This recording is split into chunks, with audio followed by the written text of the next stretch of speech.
একটি বাচ্চা ছেলে ঘুরতে ঘুরতে পথ হারিয়ে জঙ্গলে একা চলে গেছিল। জঙ্গলের ভেতর থেকে একটি বাঘ ওই পথেই আসছিল। বাঘটিকে দেখে বাচ্চাটি খুব ভয় পেয়ে গেছিল। বাচ্চা ছেলেটি হঠাৎ বাঘটির একদম সামনে চলে আসে। ভয়ে বাচ্চাটি কিছু না বুঝে খুব জোরে দৌড়ে পালাতে শুরু করে। দৌড়াতে দৌড়াতে বাচ্চাটি ক্রমশ জঙ্গলের গভীরে চলে যায়। বাচ্চাটির মা বাচ্চাটিকে খুঁজে না পেয়ে জঙ্গলের পাশে দুঃখে নদীর জলে বসে পড়ে।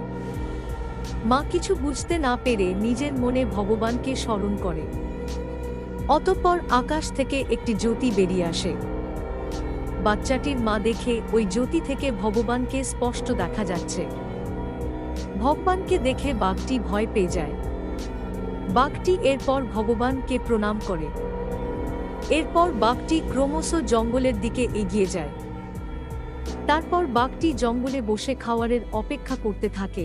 ওদিকে মা তার ছেলেকে পেয়ে মনের আনন্দে একটি মন্দিরে ভগবানের কাছে প্রার্থনা করে।